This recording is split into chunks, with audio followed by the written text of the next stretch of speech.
time either. They don't mind if it clicks on mid sentence. Matter of fact, I'm pretty sure most of the chat enjoys that sort of stuff. Speaking of chat, do your chat. Okay. It's damn cold. Send money. Tomorrow it'll be it was warm yesterday and the day before, but I think it's going to be chilly for a couple of days and we might get rain. It's starting to spit rain Is now. It really? Oh yay!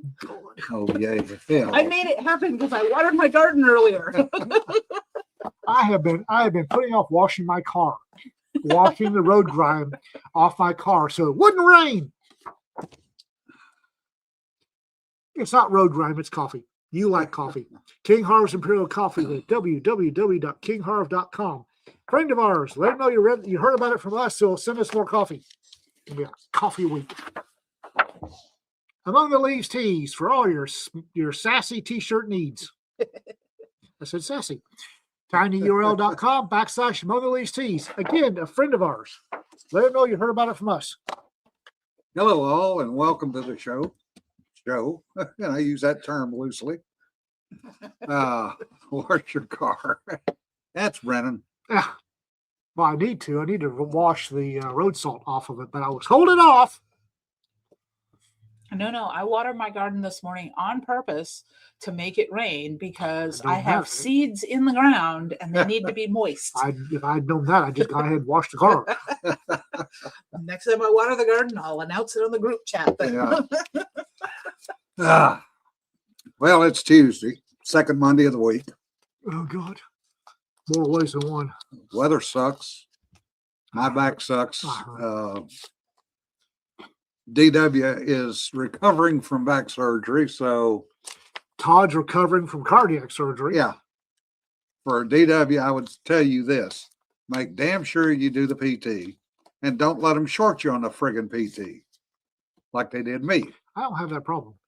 And yes, go in and get your disability upgraded. Yeah. I wound up breaking my hand punching an inmate. Long story. And so I was in a cast that from these two fingers down to here, and I could wiggle my thumb and these two, but these two were locked like that for 6 weeks. Oh man, sure he's got RSV. Oh shit. Oh, so when they finally cut it off, the nurse cut the cast off. I'm sitting there, my fingers are stuck like this. She says, "I'm going to talk to the doctor." Doctor came back. I'm over on the bench, and I've got my fingers, and I am full weight straightening out my fingers. And with him is the PT lady. And the physical therapist goes, "I don't think he's going to need any help." Probably not, because you're so friggin' stubborn. Yep. I didn't. I was full weight. I was coming down with full weight, straight out those fingers. All right, Todd, you get to go home Saturday. Woohoo! Yay! For values of home, yeah. Rita's been in bed because she caught something. I got it, but I got over it. African immune system. I got over it pretty quick. She gave it to Jonna. Yeah. So Jonna said to say hi because she's remotely not here. Yes. Problem solved, problem staying solved. Yes. That too. This is the king of the iron ass. This is their king. Bitch. Well, I have to start with a comment. The media has once again pissed me off. Yeah, stop it. Sane Tatakachi is the first female prime minister in Japan. You would think that the mainstream media would be lifting her up, but she's conservative. So they are trying their damnedest to knock her down. Yeah, it's a day ending in Y. Well, this is nothing new for a bunch of folks that are wanting to balance out the imbalance between men and women, to show women their proper light. The mainstream media is remarkably picky about the women they show. And they she is conservative by Japanese standards, conservative, which here is probably in reality center left. But they are now labeling her as ultra conservative because she held a snap election. And the Liberal Democratic Party in Japan, which is not necessarily liberal, they are democratic, but they're a fairly wide spectrum of, they run from left to right, to put it mildly. If I remember correctly, the last socialist that ran for office in Japan wound up getting stabbed with a wakizashi on national TV. Yes, as a matter of fact, he did. So they're looking at getting over 200. They got over 260 of the 405 representatives. So they are now the party in power. Okay. The other thing the mainstream media was throwing a hissy fit about is the fact that she held a snap election. Don't look at me like that. I'm just like, the mainstream media is. I don't know why we give them any credence at all anymore. No, I haven't for a long time. The first time I even knew that Japan had elected their first ever female prime minister was when the mainstream media threw an absolute hissy fit because the Muslim party or representatives in Japan went to her and issued her a demand to allow them to bury their dead on Japanese soil. Yeah, and she said no. And she told them they could cremate them or they could take them the hell out of Japan. Yep. That's the only time. I didn't even know Japan had a female foreign prime minister till then. I haven't heard anything about her since. I think rather smart woman. Yeah. Rick, you're exactly right. They will have a big enough supermajority to be able to override the upper house. That in itself is a major stepping stone. But you also, think about Meloni in Italy. She very seldom receives any positive media in the U.S. What would they have done with Golda Meir today? No. What would they have done with Margaret Thatcher today? I heard Maggie caught hell back then. Yeah. Even back then was relatively polite, courteous. These days, they want women in charge, but only if they are kept women. And hard left. Well, that's what I mean by kept. Yeah. Well, the entire Iranian protest currently ongoing. Yes, they're still ongoing. Frank, take another swig. Yeah. Is female led, female driven. Yeah. You would think the mainstream media be falling all over themselves to uphold these young ladies that are getting shot in the face. Yeah. Nope. Well, actually, Kermit, the Japanese also do not allow Muslims to immigrate. They are specifically prohibited. The most racist country is still Iceland. Still, and will probably be forever. Indira Gandhi is another one, yeah. Yeah. Maloney, Doug. I think he's thinking of the Argentinian libertarian. No, Malay. I don't know. Malay. Whatever. Malay. Pick a name, any name. Japan's a little too controlled for my liking. I tend to be a little more frontier than the Japanese are comfortable with. But that being said, it seems to be well, the average Japanese. Har, BK. Har. The average Japanese are conservative. They honor their elders. And they have a system that provides for their people that are in need. And they have a strong, now offensive defense force. Offensive defense force. Yeah. I like it. Offensively defensive. Yeah. Sounds like me. Yes. You're exactly right, Kermit. Better defensively, offensive. The Muslims that have gotten in are being arrested and deported very, very quickly. Yeah. The world's tiniest violin playing "My Heart Bleeds." Yeah. Yeah. They keep their cultures, and they are in a negative population growth, just like China. Just like us, for that Yeah. matter. Jesse. Oh, if only that were true. The giant robot from Japan. I mean, are we expecting kaiju anytime soon? The Pacific Theater was not my area of expertise. Asian is Middle Eastern, yes. Africa and Middle East, that's my bag when I was working. Pacific is not. But I remember having drinks one evening with a gentleman whose the Pacific was his, and we were laughing about the non-nuclear powers.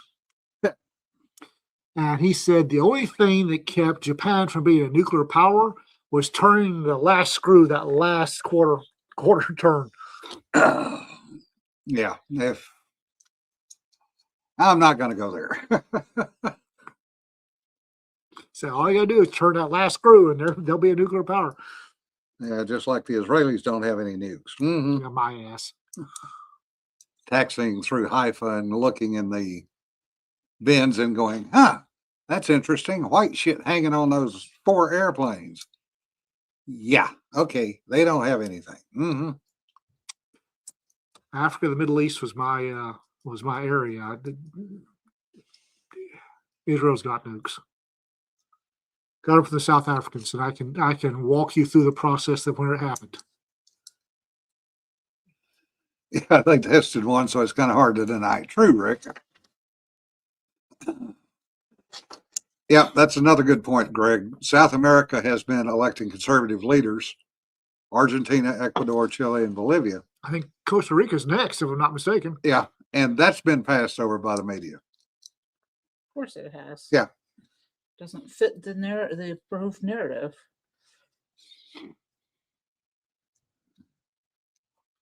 Oh, thanks, Differ. Differ's 8 to 10-year-old boys enjoy books like, yeah, good. Godzilla isn't he? We happen to know a small publisher that puts out boys books. That's not what she's talking about. I would be shocked. Speaking of talking about things, I'm going to jump into something that has been a shitstorm on Facebook and other places. Oh God, which one? Larry talking about revolvers versus. Oh, he has been punching holes in a whole bunch of Chair Smiths about firearms. Yeah, I'm an old fart. I'm 74 years old, so I have a past with guns because I started when I was 8. So I've been playing with guns for a year or 2. Larry doesn't necessarily hate revolvers. First of all, revolvers are physically more complicated than semi-autos. Hmm. 2,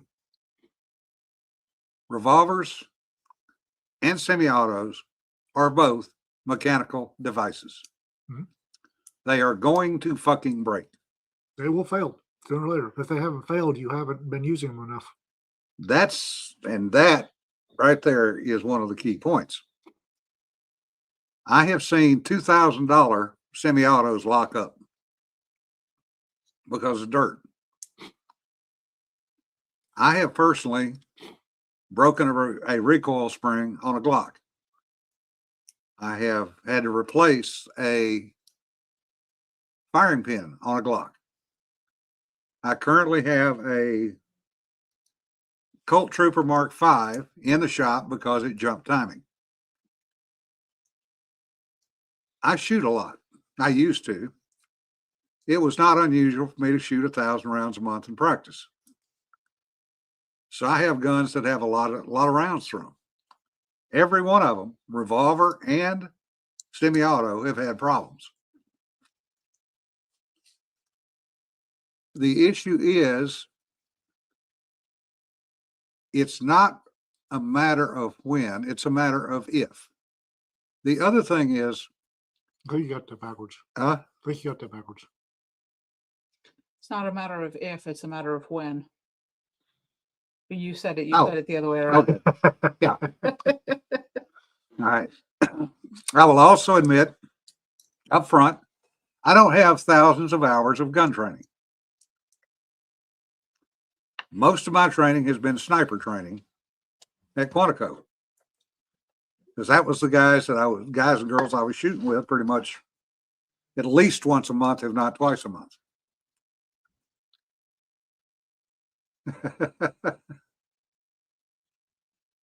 The pistol training that I've had a Tom Givens course, Bill Keller, and a few others. Not tactical. Most of them were home defense and our target. I've been an NRA instructor over 20 years. Basic pistol. Primarily working with females and elderly and disabled people. And I can attest that he's very good at what he does. I'm patient Yes, you're very good at that. because that's what it takes.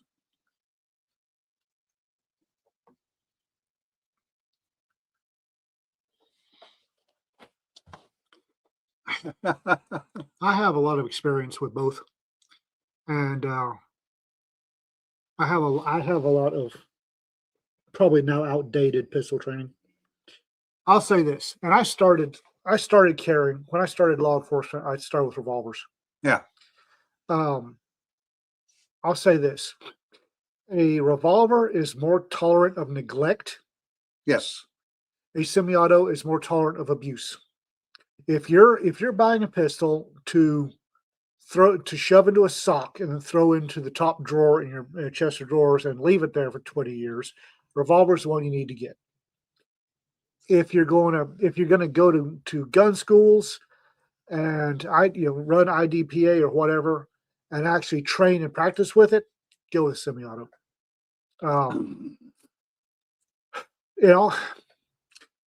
There used to be a joke in the Panhandle when I started, and I started with a Ruger. I had a Ruger GP100, which is a safe.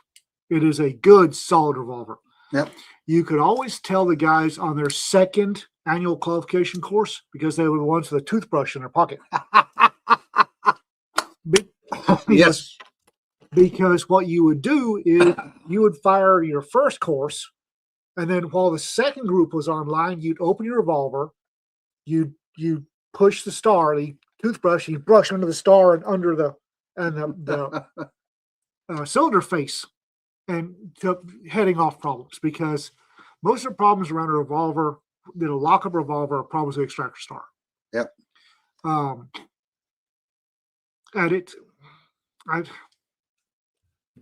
There is one other one, 357s. People that shoot a lot of 38 special through a 357.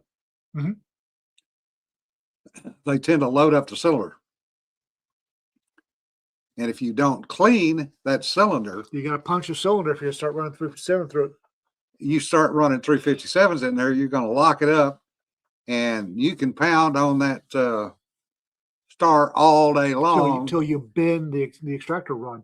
What happens? The 38 case is shorter than the 357 case. So when you're putting the 38 cartridge in the cylinder, from the case mouth forward gets fouled. Mm-hmm. Definitely powder, sometimes lead fragments or jacket fragments, but it starts to build up. Especially if you fire a lot, you start building up powder residue. Then you put that longer 357 in there, you fire. When it goes off, the case mouth on 357 expands into all that mung, and it glues into place. Yep. And Jim is not wrong. You can sit there and pound on that until you bend the ejector rod, and what you have to do is a nylon rod The one first you find a pistol vise, and you put the revolver in the pistol vise. So you take a nylon rod in the front of the cylinder and you pound on it with a brass mallet until the case comes out. But I can tell folks, there's about one malfunction with a semi-auto you cannot clear in the field with dash 10 maintenance.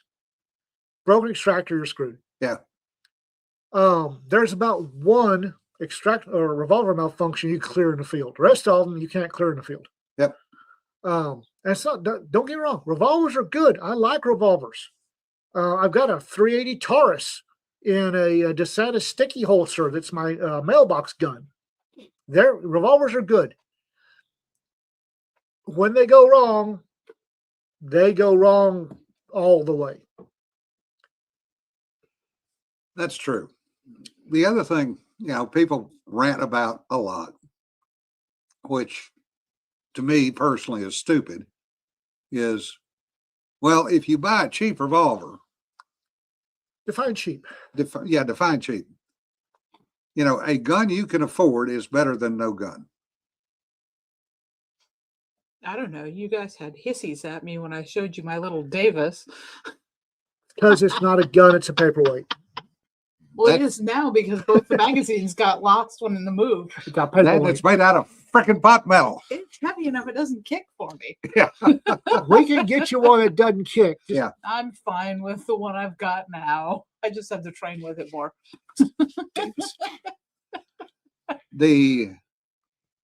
If you do regular maintenance, and this is another digression, but if you do regular maintenance, you have less chance of failure. Now, there are people that have bought charter arms. Mm-hmm. A friend of ours owns a couple of charter arms and loves them. Charter arms went through an up and down cycle. Yeah. Like most gun manufacturers, they have up and down cycles. Yeah. I will say that, and this is my experience and probably Jim's experience, but don't quote me on this. The more high end and tight your gun is, doesn't matter if it's a revolver or a semi-auto, the more high end and tight it is, the faster it'll malfunction on you. Yep. Glocks and 1911s that rattle, I never have problems with those.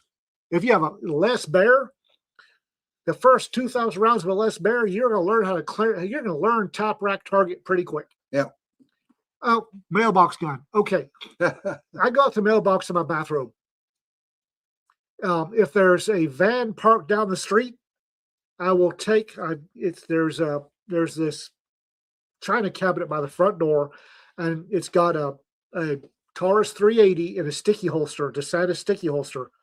And if I see a white van parked down the street, and I'm going out the mailbox in my jammies and my bathrobe, it goes in the pocket of the bathrobe.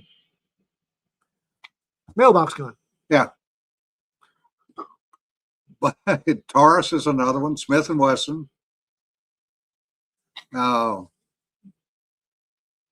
traded a guy a Model 29 Smith just to get rid of it for two reasons. One, it was a 29-2. 29-2s were notorious for going out of time. If you looked at them cross-eyed. If you looked at them cross-eyed, and if you shot more than 50 rounds through them. You talk about loading a revolver. I learned how to load Colt single actions. Load one, skip one, load four. Puts the empty chamber under the hammer. Mm-hmm. My reloading that I was taught on regular revolvers that had a flip out cylinder was all speed strips, because back when I was being taught, that's all there was. Now there are different ways to reload. In New York reload, It's having another gun. Yeah. It's just having another gun. That's why a lot of deputies carry a backup gun all the time. A friend of mine always carried, in addition to his standard police weapon, either a Colt or a Smith 38 snubby So in his off back pocket. That was his New York reload. Now, I have friends that carry and shoot and love Smith & Wesson 460s. Good God. Well, he's got the wrist to shoot it. Yeah, I don't. Yeah, I don't either. I have another friend who bought a good deal on a Ballester Molina, which, if you don't know, is basically an Argentine copy of a 1911, supposedly built on original Colt equipment. Well, he took it to a gunsmith because it wasn't quite running right. $800 later, Oof. he had Wow, a functional whole new pistol one. back. Huh? You buy a whole new one for that. Yep. But he was stubborn. Well, okay. Not that any of us know anything about that. I've got a 3-inch Ruger GP100 44 special because I like stubbies. Revolver stubby. I'm not a revolver snob. And this thing was one of Ruger's Friday guns. And the cylinder and the back face of the frame were not. There were angles, and any shell or any cartridge in the cylinder would drag and lock up. Yeah. And I could take it to a gunsmith for $800, or I could call Ruger, get an RMA, and send it back to them. Yeah. They wanted to send me refunding me my money on that, by the way. Yeah. Because I couldn't fix it. Yeah. The right gun for the individual is two things. One, a gun you can actually manage. Mm-hmm. And two, a gun you will actually shoot. My mother, for years, carried a 41 Remington Derringer. 2 shots. Belly gun. 41 rimfire? Yep. She traded that when she was about 59 or 60 years old because the recoil, quote unquote, got a little much for her. On a 41 rimfire? Yeah. How small was your mom? She was 5'2" and about 130 pounds. That's why. So she went and traded it in and got a Colt Agent, the old 38 Special snub nose with the hammer guard. Mm-hmm. Carried that in her purse till the day she died. She shot that pistol at least once a month.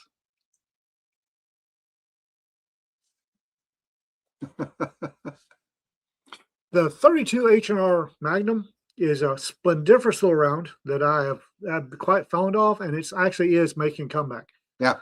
And it's a damn decent little round, especially if folks are recoil shy.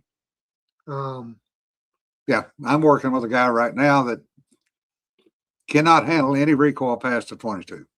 The great thing about the 32 H&R Magnum is you can run 32 shorts in it. Yeah.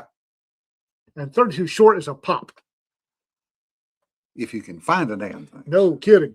Cowboy action, online cowboy action ammo is the best place for 32 short. Yeah.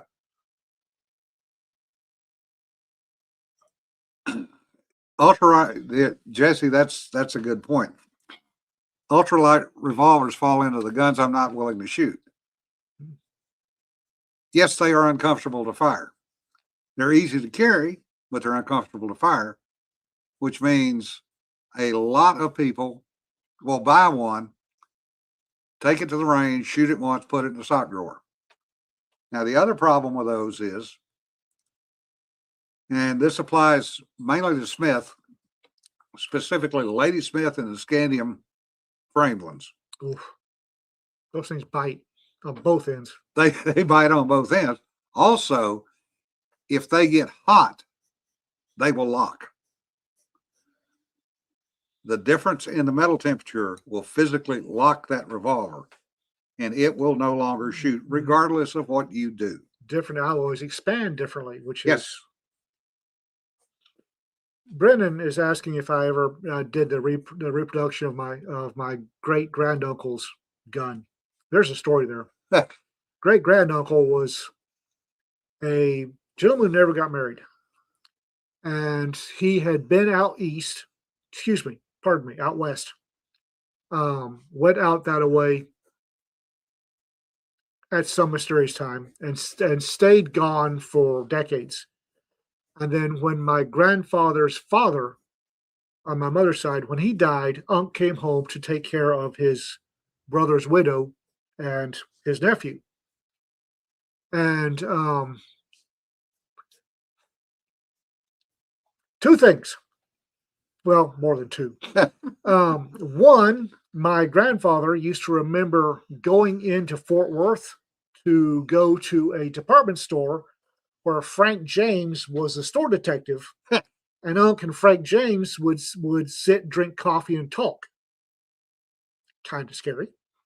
Two, Unc, when he died, had several things. One of which was a United States Marshal's badge, which, according to the United States Marshal Service, the best their historian can find, Unc was never a U.S. Marshal. He also had a daguerreotype photo of a woman that nobody knew who was, that apparently he carried till the day he died. But Unc had he had this nickel Colt, 8 or single action army with pearl grips in 41 Colt. Ooh. Yes, I still have that gun. Beautiful gun. And its claim to fame was Unc was walking down the road with my grandfather, the street in Forreston, Texas, and stopped to give a lady a hand across the street, dirt streets and all that. And somebody came by and shouldered the lady out of the way.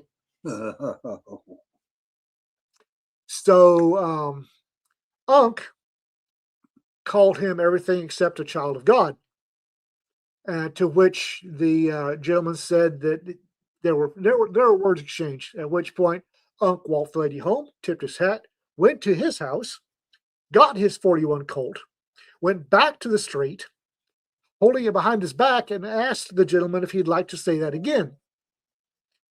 The gentleman did, and Unc shot him dead in the street. I still somewhere have the ticket that the city marshal of Forreston, Texas wrote Unc for discharging a firearm within city limits. Yes.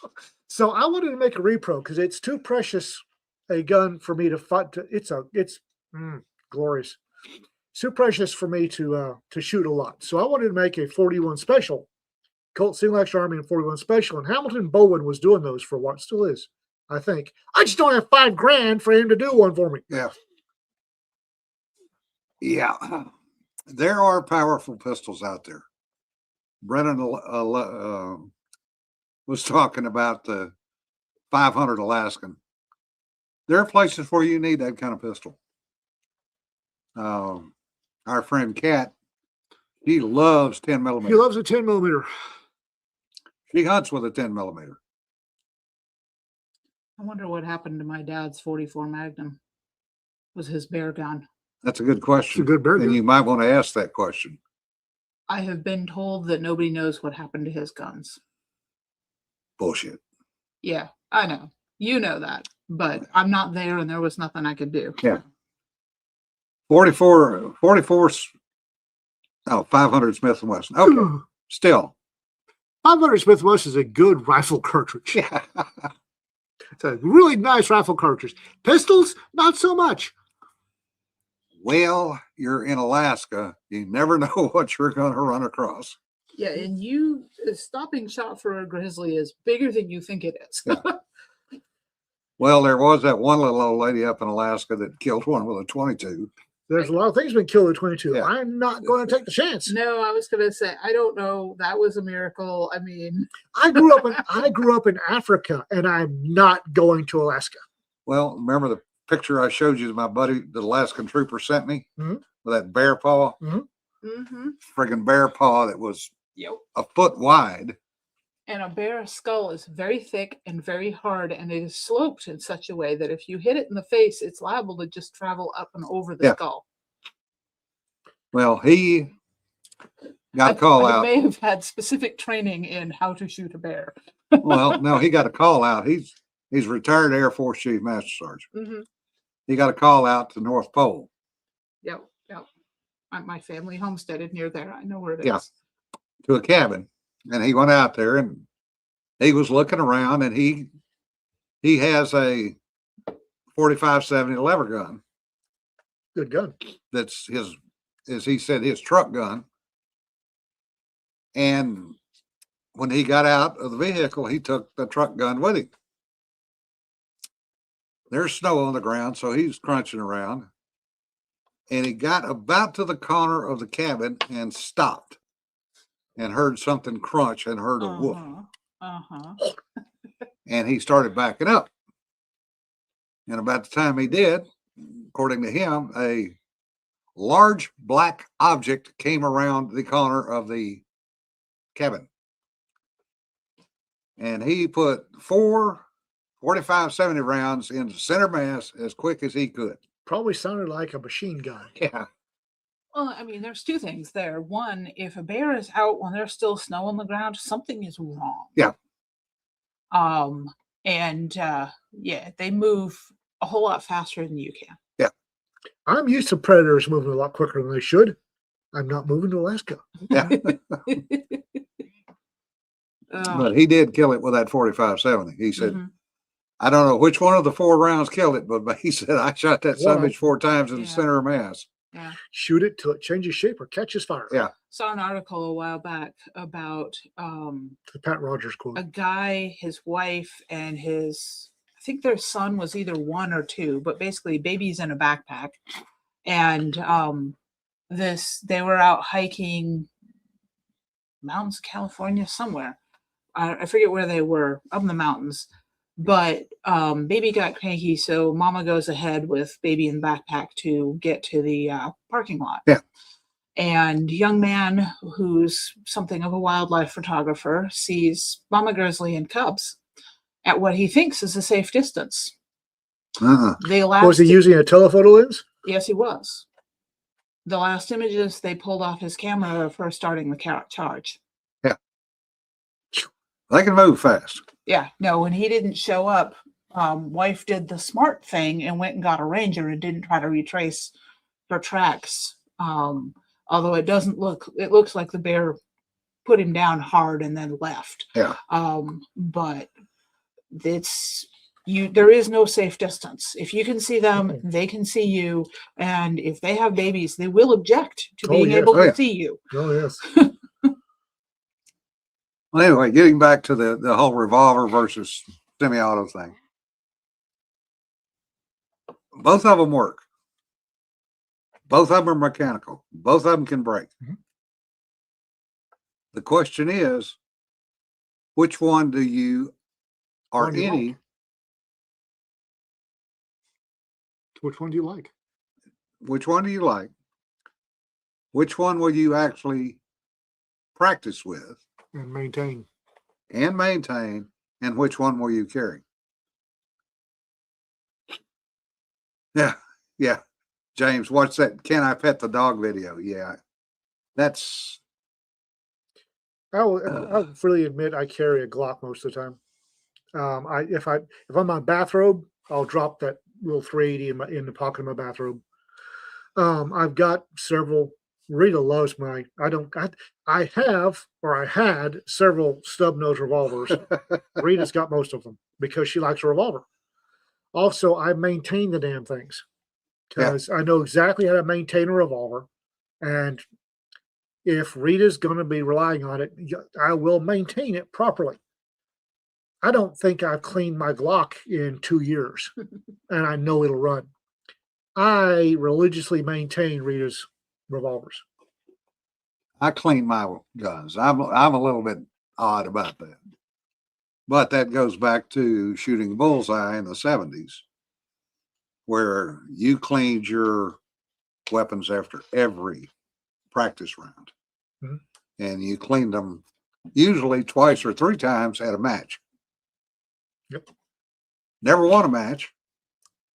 Never placed higher than about 4th, but I learned a ton about shooting. and I learned about the difference between quality and quantity. Mhm. I carry a 9 mil, Glock 19, and a 48. Not sometimes.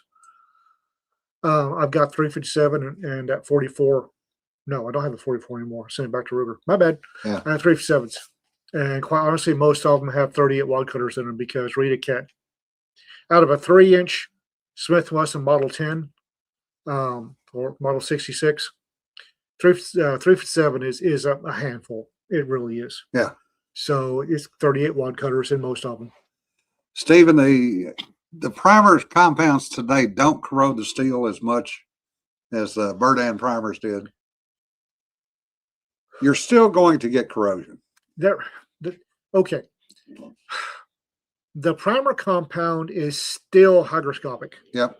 It does love it some water. The old Burdan, when it mixed with water, it turned into acid, which was, new ones don't, but it still glops a hole of water, and you've got water up against metal. And water against steel is never good. Yep.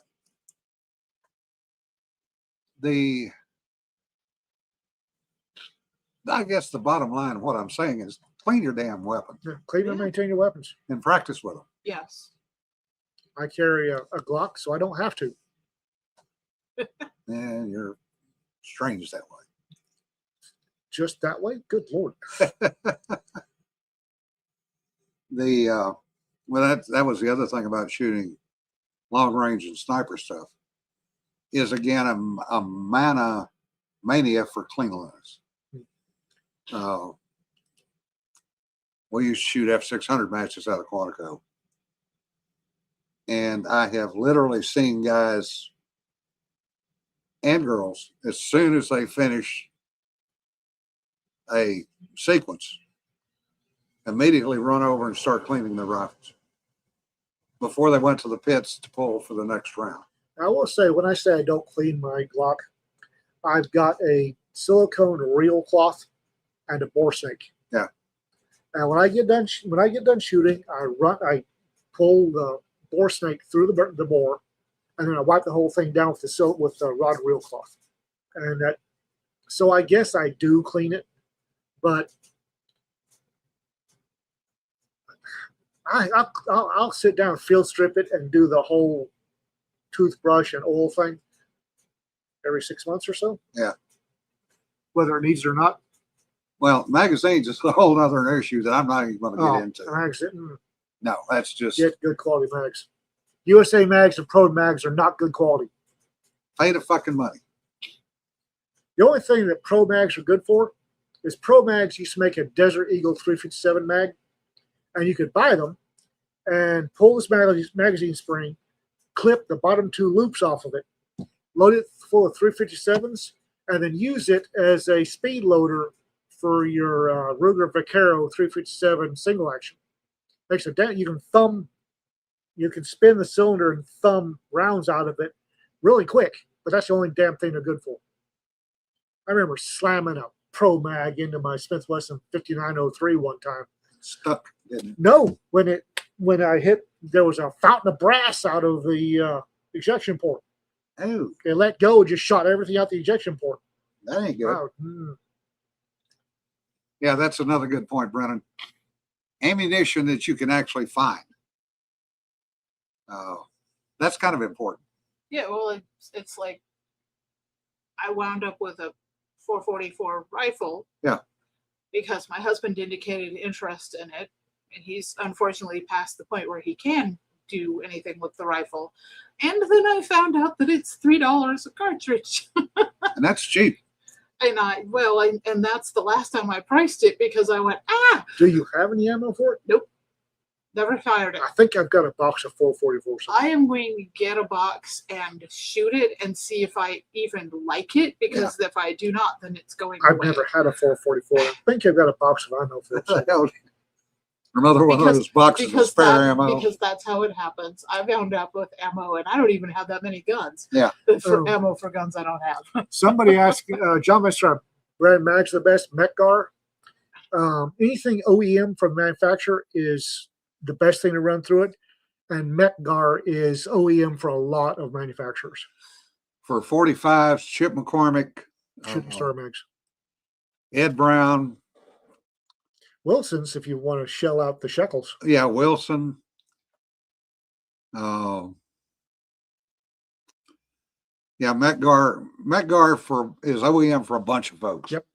But I will also tell you the other thing that you have to be very aware of are your feed lips on your magazines. Mm-hmm. That is probably the biggest failure rate out Magazines are disposable items, guys. Magazines are designed to be used for, and then throw them away. Don't ever. Rita laughs at me because I have marks on all my magazines. I usually have. I like Glock. Magpul Glock mags, and they've got this base plate has this little marking, little dimples that you can mark with fingernail polish. Every one of mine's marked. I put numbers on mine, but that's. And when one of them starts, if I get one that I get a magazine juice jam, I will note which one it is. And if I get more than 2 magazine juice jams, it gets binned. They're disposable items. I was actually taking one of Tom Gibbons' courses, and I had a mag twice screw up on me, and I walked over, took it out of the gun, stripped the rest of the bullets out of it, took it over and threw it in the trash can. Mm-hmm. One of the guys looked at me and goes, "Why'd you do that?" I said, "It's a failed mag." Well, you could. I said, "No, it failed on me. I don't want it anymore." Yep. Bill is right. It's not a magazine is not a single use only, but around about 5,000 rounds, your magazines start to break down, and folks will hang on to them. It blows my mind. I'm looking at a Gen 1 Glock magazine from a competitor, and I know for a fact this thing has got multiple tens of thousands of rounds through it, and he's still. I'm looking at the wear pattern on the polymer feed lips. I'm going, Bob, what the? It's my lucky mag. It ain't that lucky, dude. Yeah. Bin it. Get another one.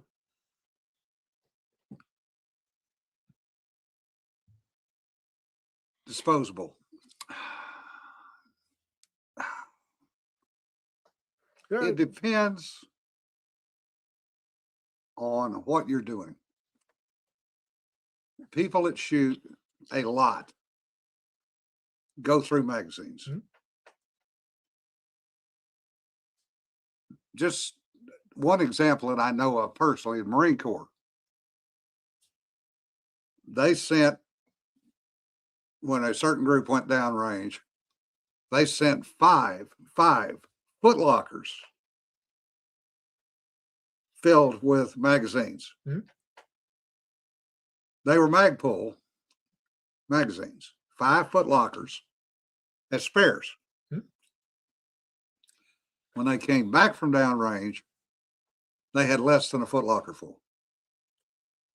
Yes, Doug, you can change the spring and you can change the follower too. Where the majority of damage you're going to get wear on your magazine's feed lips. Feed lips can't be respect. They can't. And that's your main wear area in a magazine. Yeah. Is feed lips. Now, the other difference, I hate to keep going back to it because I keep remembering more things. One of the significant differences between a revolver and a semi-auto, especially a striker-fired semi-auto, is the trigger pull. Having grown up shooting revolvers and shooting 1911s, I loves me some nice, crisp trigger breaks. You're not going to get that with striker fired. No, you don't. Nope. There is no way in hell you're going to get it. I don't care if you go buy a Timony trigger and put it in, you're still not going to get it. Striker fired triggers, and especially pistols, it's not just good, it's good enough. Yeah. Which also goes into the whole double action, single action thing on certain semi-autos.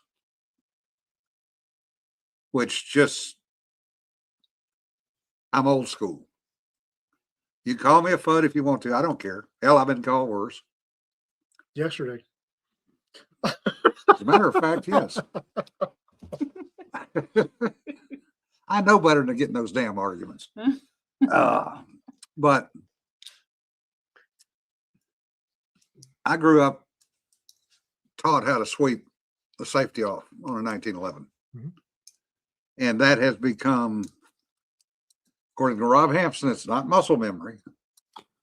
Rob would know. And Rob would know, but it's training.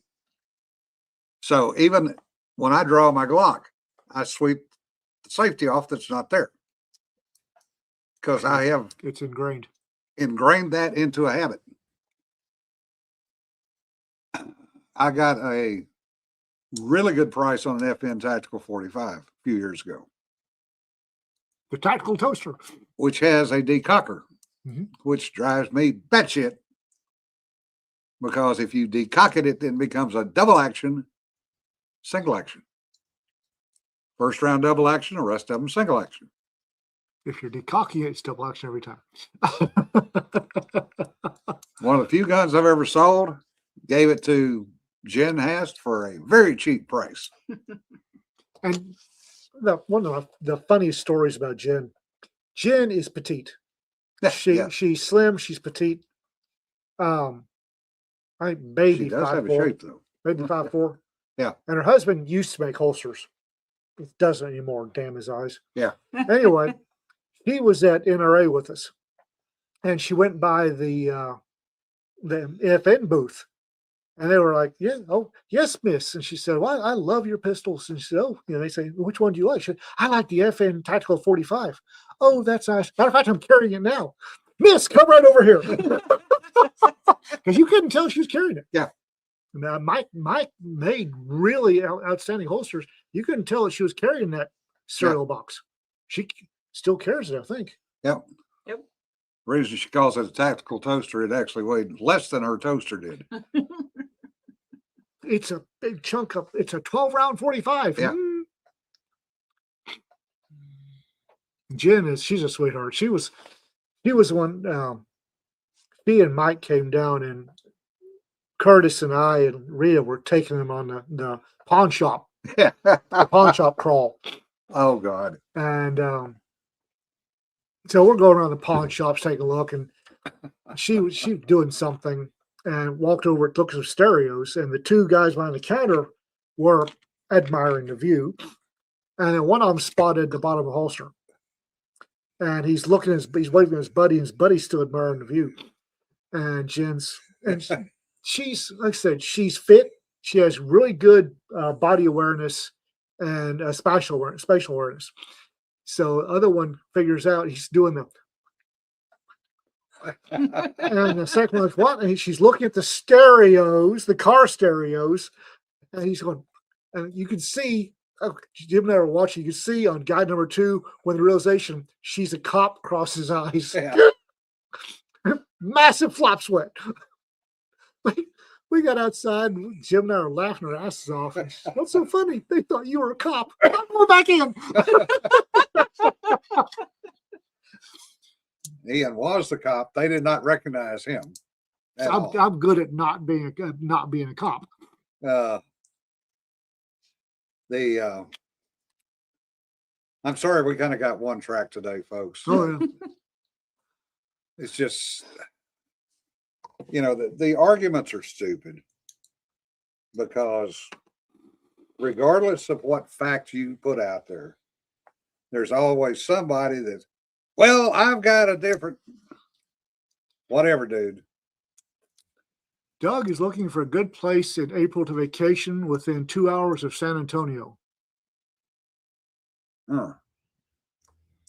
What do you like to do? Yeah. Because I'm here to tell you, San Antonio is, you go down to the coast, South Padre Island, if you like what Texas seashore we got. Yeah. You got San Marcos, the river at San Marcos. New Braunfels has the water park. It's in the hill country. If you like hiking, it's the hill country. Yeah, Big Bend. Yeah, Big Bend. There's And caves down there. And if you go to San Antonio and you do the river walk, do not eat at the place that bills itself as the oldest Mexican restaurant in the river walk unless you want the all-night weight loss program. The river walk is a great walk. It's very touristy. You'll want to float the river and then go somewhere else to eat. It's touristy. Yeah. Don't eat at tourist places. My son and I were going to do the Alamo, and we did the river walk, and we ate while we were down there. And the Alamo was a little rough the next day for me. Yeah. John's got a good point. SpaceX, go watch the launch. Yeah. Oh yeah, that would be really cool. It's the I want to do that. That's something that not many people ever get a chance to do. Mm. And that would give you plenty of time to have peace and quiet until everything went boom. when Cedar points out that it was the oldest Mexican place in Texas, please be advised that it cleaned the kitchen the second day it was in operation and it hasn't done so since. I don't usually have a problem with Mexican places, and it wasn't the oldest Mexican place in Texas. It was the oldest Mexican place on the Riverwalk. Oh, I was going to And say, that was- because the that oldest was Mexican place is actually in Fort Worth. 2 Right. days old. Well, I mean, it was billing itself as such. Yeah. And part of the reason we ate there is because they had the cute little bistro tables that were right next to the river, so you could sit there and watch the ducks and the paddle boats and whatnot. Yeah. But yeah, I had regrets. There's good Mexican food in Texas, but you can get bad Mexican food too. Oh, yeah. Well, it's like any food. I mean, our local Thai place, I won't eat there again. It didn't make me sick, but that was not good food. Which one did you go to? Thai Thai Orchid. Orchid. Rita loves Thai Orchid. Their food was greasy, Ooh, which is not something I usually associate with Thai food. no. And That's new. I've had really good Thai food in my life. We need Yeah. a good Thai place in We Wichita. need a really good do. Korean place. We had a Korean Yeah. place. I We don't had like one. having to go all the way up to Lawton for Korean. There's a lot of places. Wichita Falls, for billing itself as a foodie town, does not have a lot of foodie places. Yeah. It bills itself as a foodie It town? does. She's sputtering. It's the second time we've gotten that look today. Yeah. It also, I saw recently, was lauding the fact that it had been voted the top city in Texas for retiring too. Now I've got the look from you. I kid you not, some magazine ranked it the top city in Texas to Number retire one city in to. Texas for retirees. You know why? Because it's cheap. Yeah. Because there's nothing to do here. There's a reason it's Probably cheap. Texas Magazine, which is a magazine that hates Texas, Texas Monthly Magazine, Yeah. a magazine about Texas, which is written by people who hate Texas. from New York. But Wichita Falls is not a foodie town. No. And for having an Air Force base with a large NATO contingent, you'd think there'd be a lot more. Ethnic restaurants. Well, we used to have a Korean restaurant. We used to have a good German We restaurant. have an excellent German restaurant. Oh man, glad. Sorry, I missed that one. You missed a good one. Opa's. I mean, I think I told you guys about this. Sanford and I have been kind of gradually doing a tour of all the restaurants in Wichita Falls. And there's a place that the name of it is Texas Best Barbecue. And I am surprised that no true Texans have stormed that place with torches and Well, pitchforks because Honey, they had boiled their brisket gray. Yeah. You have noticed that whenever we recommend barbecue, that place is never mentioned. Yeah. No, I know that, but we were just kind of noodling around, wanted a lunch place. So we're like, okay, we'll try that one. I have regrets. Yeah. All right. What books are coming out? I am madly writing away at the third and final book in the Tanager trilogy. So Tanager's Fleet Okay. will be out by the end of the month because I am within spitting distance of finishing it, and then it goes to the editors, and I'm excited. I'm finally there with this book. Brandon, that would be Viet Pho. Yeah. We love that place. Yep, that is actually good. So from Raconteur Press, we just put up Shane Gree's book, Battle Drills, Killzone, and it will be available for pre-order tomorrow. Lock and Load, John Manstrai's third. Yes, that is the third and final Valley of the Fire series book. Lock and Load, and it is available now for pre-order. And I think the first book in the series, Misplaced, is on a Kindle special deal this month. So if you haven't started there, now is a great time to grab it. It's on sale. So plenty of choices. yep. And the based book sale is coming up, and I have a book in that. My first Tanager book will be on sale and in that sale. And I believe we're putting Wally Waltner's Muse book, his fantasy novel, is going to be on sale and in the based book sale. Also, if you like listening to Interstellar Yacht Rock, WRAC The Fox on Racketeer Press. If you hit up Jesse Barrett and Mike and Nick, you might be able to get some more. So Jesse created a really lovely music video to go with the song that Nick wrote and created the music for. And I happen to know that if you enjoy that and you wait a little while, there will be at least one more and probably several, because I helped with the next one that's coming out. WRAC The Fox. Yes. We've been having fun. We've been having a lot of fun. And on that note, folks, we've wasted another hour of your time today. And today was probably a bigger waste than most of them. We did get off somewhat into the weeds on guns. It was educational. Yes, but there's a lot of folks that didn't have the base grounding to understand what we were talking about, which frustrates me sometimes. But I would say probably at least half, if not more, of our listeners knew exactly what we were talking about. Yep. And we're probably sitting there rolling our eyes going, yeah, come on, we know. Anyway, folks, it's not summer yet. It's not spring yet. We are supposed to get snowfall in March, last I heard. Yeah, I know. It is going to be a difficult year because we had mild 2 weeks of near record cold, and now it's mild, and all my fruit trees are going to bloom, and then they're going to freeze off. So never a waste, sometimes a risk. Oh, thank you, Kermit. Remember, folks, don't sweat the petty stuff. Don't pet the sweaty stuff. Well, if it's going to rain, I'll go ahead and hit the car wash for a good undercarriage rinse. Yeah. And we do appreciate it if you like and subscribe. Yes, please. And share us. Yeah. Other people might like us too, or look at you in horror. Could go either way. And probably will. It'll be both ways. Y'all take care, folks. Be good, and we'll see you on Thursday. Be safe, Bye-bye. guys.